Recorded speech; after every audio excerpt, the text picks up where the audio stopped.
Hey, welcome to Vance Tried It. Today we're going to be making some sheet pan fajitas. Now, I make fajitas quite a bit, and usually I do the meat out on my smoker. But sometimes the weather isn't cooperating, or you just want to make it a little bit simpler. Then here's what you can do. First, I have 1 pound of chicken. These were chicken cutlets that I went ahead and cut up into strips. To that, I'm going to add my vegetables right here in this bowl.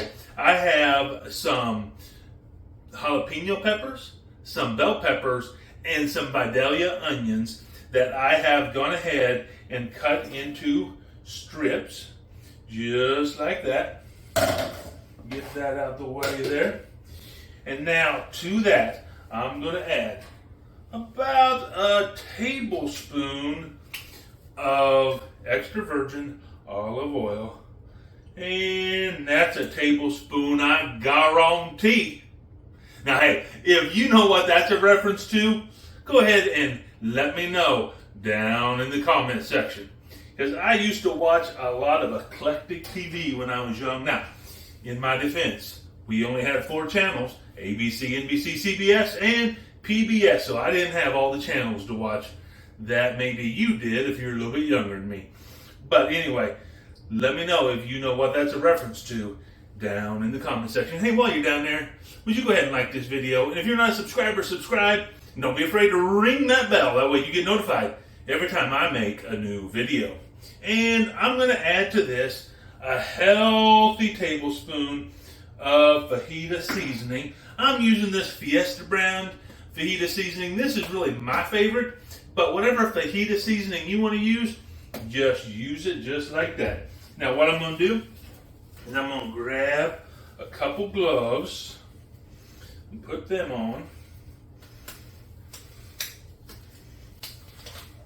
because I'm just going to get right down in there with my hands and get this all nice and combined together. Also, what that's going to do is it's going to start to break apart those onions, because I didn't break them apart when I did this. I just left them kind of the way they were. In between that oil and that seasoning, it's all going to just mix together in there and get all those flavors just marinating. In fact, what you could do if you wanted to is you could go ahead and make this whole stuff up right here in the night, and then you're going to do this for lunch. You can do this in the morning. You're going to do it for supper, and let it marinate in the refrigerator for a while.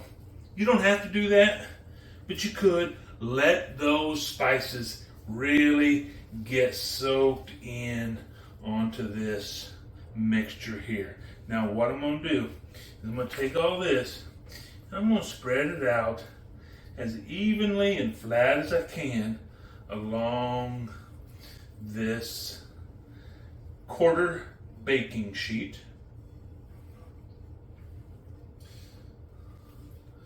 Just like that.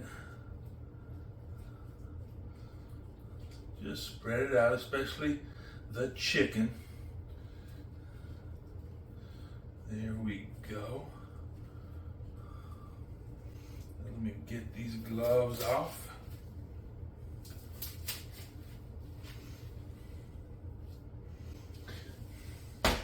All right, now the last little piece de resistance is I have 1 lime here. And I'm just going to squeeze a little lime juice on there. And I'm going to go ahead and put that lime right on our sheet. Just get that flavor in there.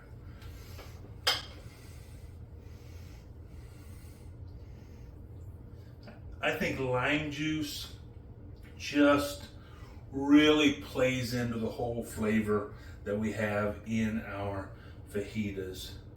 So I like a little lime juice on here, just like that. There we go.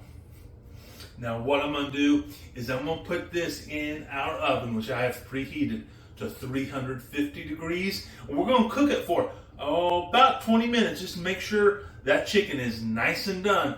And then we'll get back to you when this is all cooked up. So we'll see you in about 20 minutes.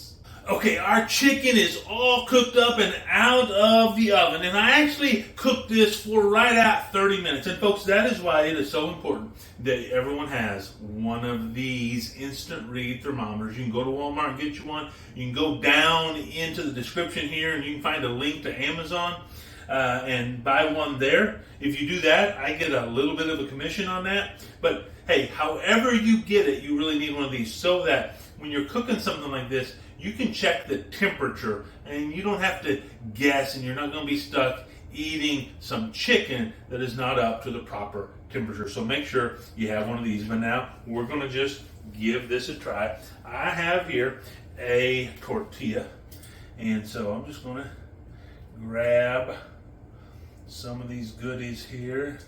Make sure I get a lot of good veggies and a lot of good chicken. Make sure I get plenty of these jalapenos on here. There we go.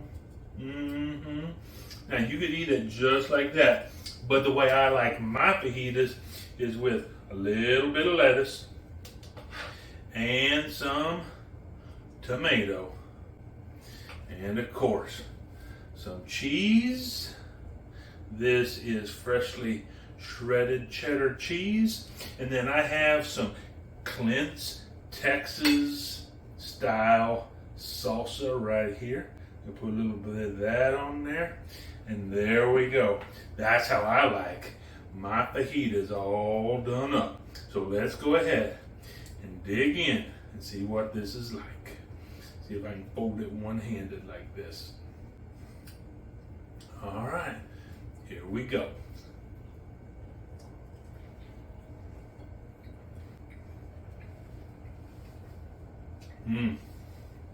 Yeah.